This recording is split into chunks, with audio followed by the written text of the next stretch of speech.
Hi friends! So this past weekend I did my first art market I've done in over 6 months. I don't know how to say this, but it unfortunately was not a very profitable art market because it was just very slow. And that's because there was the biggest art event in Greenville. It was happening at the exact same time. So needless to say, there were not that many people at the event that I was doing, which is fine. Honestly, I'm shocked I even made profit, but I did. It just wasn't a lot of profit. This event kind of gave me the opportunity to talk about some of my best and worst art market and art events that I've ever done. And I'm hoping that by me talking about some of these events, I can also kind of give you guys some tips and tricks when it comes to not only doing art markets, but also picking the right ones to do. Because I think for me, at least, I'm talking to myself here, sometimes I'll just see that an art event is happening, like an art market,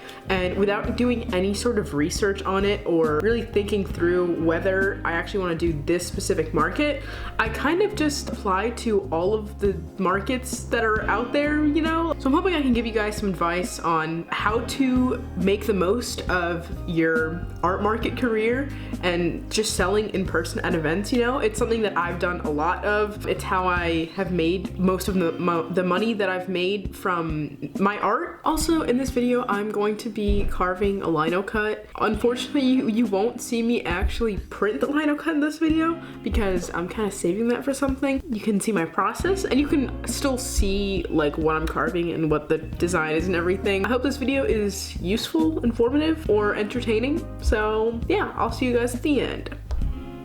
So I'm gonna start with the lows so that we can end on a high note.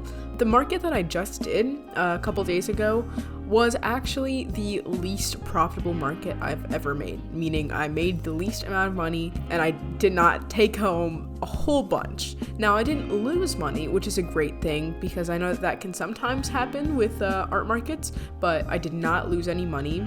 With that being said though, the booth fee was very low. It was only $35 for this booth. And basically this market was a celebration for a local restaurant's 2-year anniversary. They basically threw this whole event and they wanted artisans there.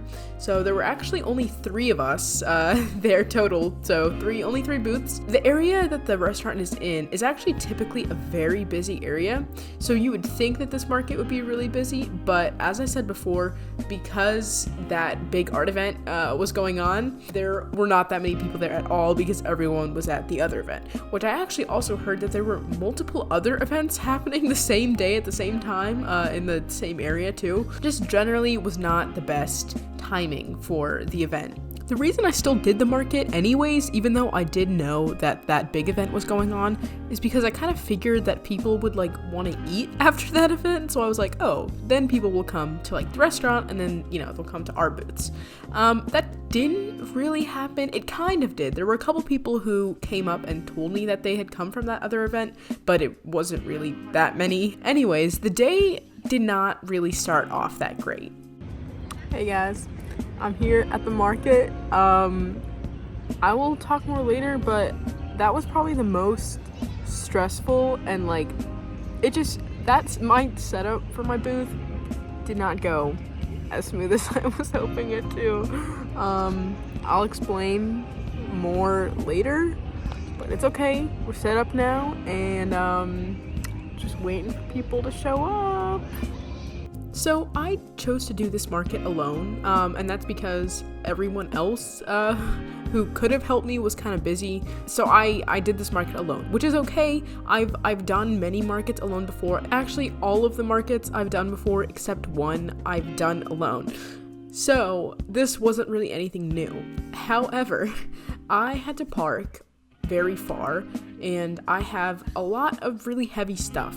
So I have 3 tables, I have a tent, and all of my normal stuff, which honestly was not the worst part. The worst part came when I had to set my tent up.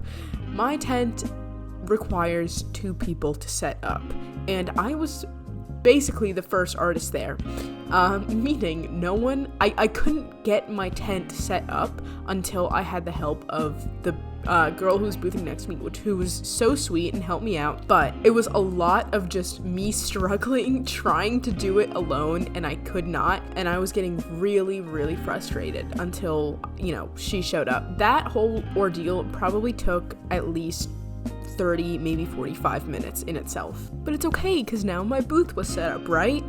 Wrong. It was so windy that day, all of my stuff kept blowing away. My business cards kept falling over and blowing away. My big prints you see on the table were blowing away.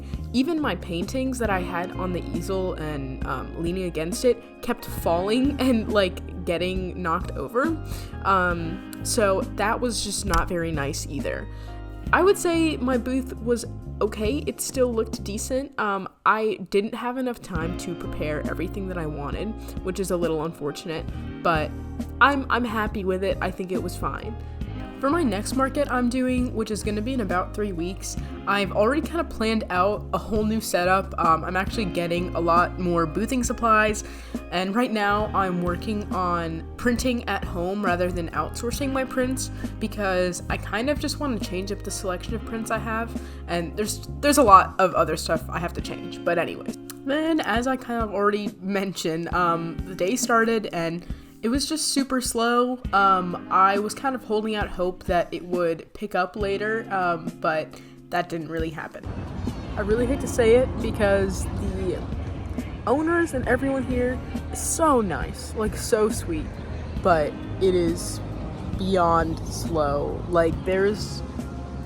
I've had maybe 10 people walk by. I have made a sale, which is good, but it is really slow, and I think it's because of Artisphere this weekend, which I did know about before, doing this booth, but I guess I just thought that people would want to come eat after Artisphere and then come to this restaurant, but it has not been that yet. I'm hoping it'll pick up later, which does happen pretty often with markets like these. It'll, pick up in the afternoon, but we'll see. Despite it being really slow, I honestly still did have a really good time, and I did mention that the owners did give us free food, which is honestly just so sweet. That honestly probably was about the cost of the booth, to be honest, because it's a pretty nice restaurant, so honestly I guess either way I wouldn't have really lost money because of that. It just it was still unfortunate, not making a lot of profit, especially after going through all the trouble of setting a booth up and preparing for it and making inventory and all that stuff, It was still fun though. They had live music and I still met some cool people, so even though it wasn't the best boothing experience I've ever had, it wasn't bad by any means. Also, some just generally bad experiences I've had doing booths, not at this market. I hate to say it, but they're probably, actually besides the market I just did, there hasn't really been a market I've done where I haven't had some weird comments or interactions, usually from men towards me, which is obviously not great. Nothing, really bad has happened, but that's just the reality of being a woman who does booths alone usually. Actually, even when I did have a friend help me out with a booth, even literally the minutes that she was gone, in those minutes I had really weird interactions, and some of those have just ranged from really uncomfortable flirty comments, catcalling, and even someone this was crazy, someone took a picture of me without my consent, just kind of told me they were gonna take a picture of me. I didn't, really get to say anything, and then told me that he was sending it to his friend because he was like, oh, look at this, look at this girl. I've had a lot of weird experiences like that, but that's honestly the minority of people that I interact with. Usually everyone is really sweet, but that is just also a negative, and I guess it does help to have people, but it doesn't always prevent it. Now to talk about the good things that have happened at markets. I know I've been very negative this whole video, but believe it or not, I actually love doing markets, and usually I have really good experiences. actually, I would like to talk about the very first market I've ever done, because that was one of the most successful markets I've ever done, which is kind of crazy to think that that was my first one. But basically, this event was in downtown Greenville. It was hosted by a local arts organization here, and I was basically sharing one booth with another artist. So I basically had half of one table and then a whole table to myself, and then he had the other half and a whole table to himself, you know? We were the only artists at this event, and it was, there were also live musicians, and there were food trucks, and like alcohol and all that stuff. It's a pretty big event in Greenville, and I had no idea what to expect going in. I mean, I'd never done an event before, so I just kind of brought, you know, everything. I prepared a bunch beforehand. I made lots of prints. I, you know, got all of my necessary booth setup things, and I brought a lot of original works, which I wasn't really sure if I should, because I wasn't sure if people would buy original works at an event like this, you know, just out and about in downtown Greenville.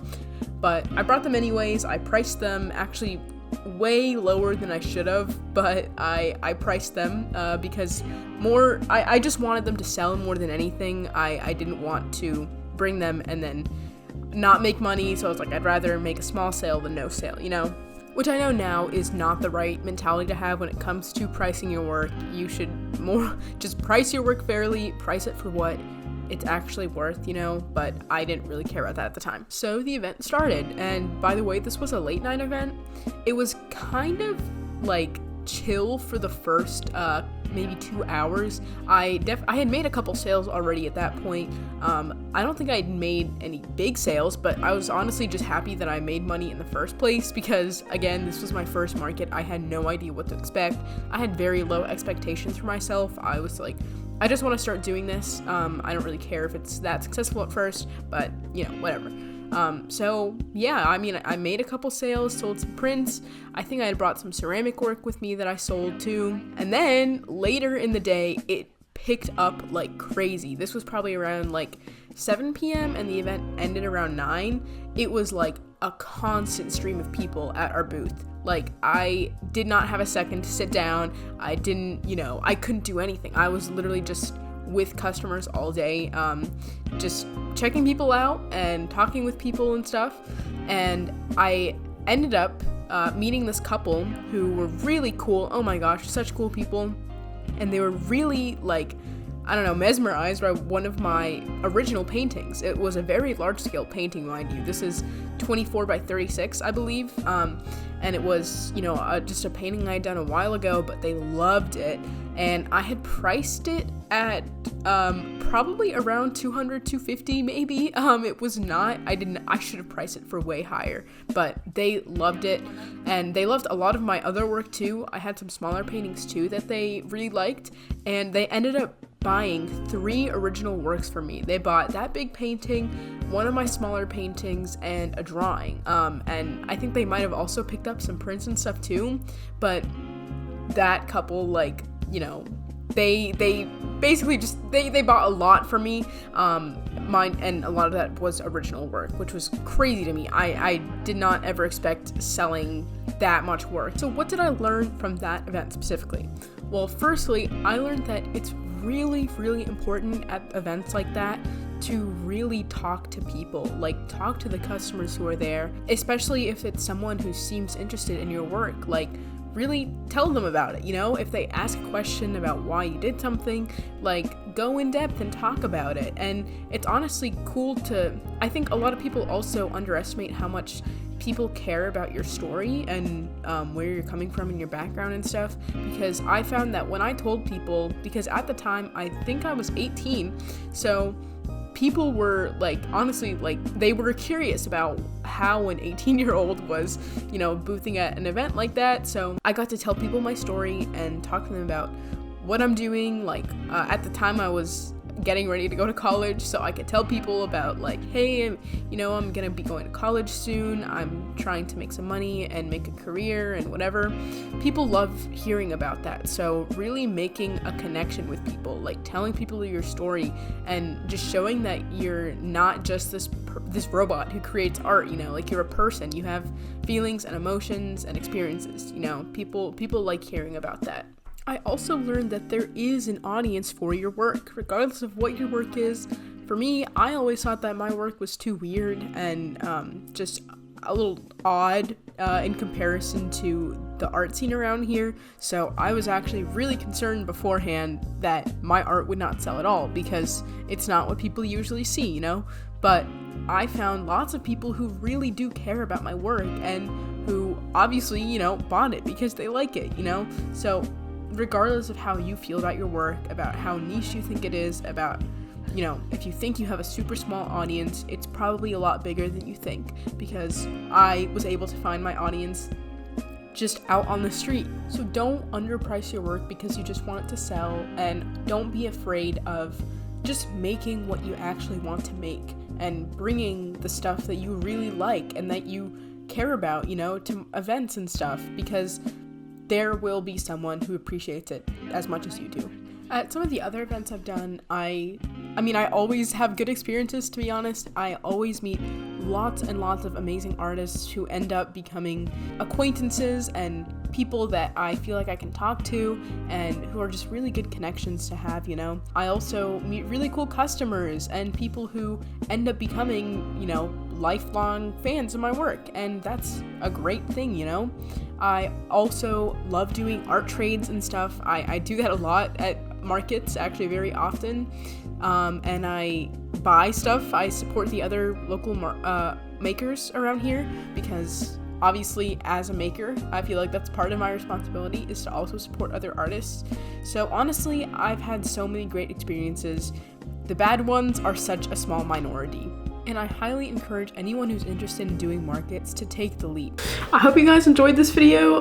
If you have any other questions for me about markets or literally anything I talked about in this video, leave a comment. I'm very active in the comments and I love responding to you guys. Feel free to check out my Instagram. It's will be linked in the description. It's actually more so my main platform. Yeah, I'm very active on there too, and you get to see a lot more of me on there. I'll see you guys soon in my next video. So bye bye.